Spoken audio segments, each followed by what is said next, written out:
He meets his mother at the market every day, but each time, he'd pretend not to see her. He never made an effort to talk to her. Even if they bumped into each other in the small town, they'd act like strangers. That day, Dongshi was selling clothes on the street. His mother Yudong came to his stall for the first time. He didn't greet her warmly like he did with other customers. It wasn't until Yudong silently picked out her clothes and paid that neither of them said a word. But shortly after she left, Dongshi lost the desire to keep selling. 아유, 다들 합수. 오늘 장사 있어, 좀. 쪼개라고! He took several pieces of clothes and threw them in front of his mother. 가져버리고, 나 장사하는 다시는 좀 없어. 나가, 하영 엄청 참고이신데, 건들지 맙소. 에? 이 미친놈아!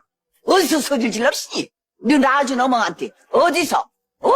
And the people around him didn't understand why he'd done that. 그러니까, 살아생겨네! 보지도 말고, 아는 척도 말냐고!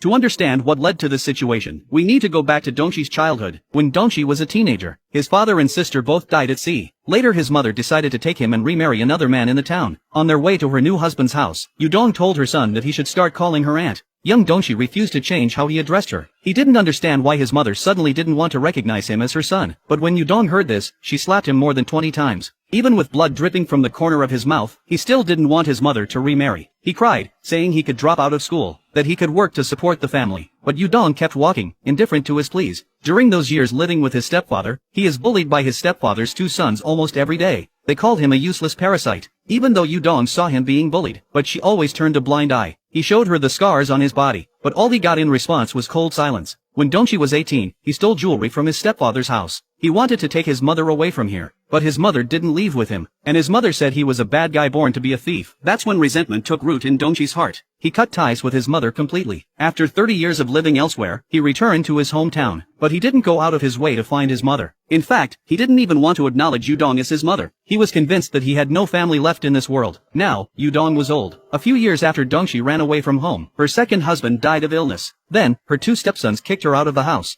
She was forced to move back into the house of her first husband. She knew Dongshi hated her, so she never looked for him. But 3 months ago, she was diagnosed with late-stage cancer. She didn't want to waste money on surgery, because she felt it was time for her to go. When Dongshi heard the news from his friends, he didn't feel any sadness or regret. In fact, he thought it might finally free him from this mother-son relationship. That day, his friends invited him to a tavern, and they all urged him to reconcile with his mother. To outsiders, Yudong seemed like a kind old woman, but they didn't know what Dongshi had gone through. After returning home, Dongshi called his girlfriend. Perhaps he had nowhere to confide his inner thoughts. He told his girlfriend everything about his past. He still couldn't understand why his mother was so kind to others but so cold to her own son. But his girlfriend told him, maybe this is your chance to ask her face to face. If you don't ask now, you'll never have the chance again. You'll spend the rest of your life in pain. The next day, when Dongshi ran into his mother at the market again, he asked her when she wanted to go back to their hometown. He had decided to take her back himself. 3 days later, mother and son set off on a journey that had been 30 years in the making. But when they arrived, they found that the village was gone. Due to a rural redevelopment project years ago, the whole village had been turned into a reservoir. The two of them sat on the shore, staring blankly at the water. It was then that Dongshi learned about his mother's tragic past.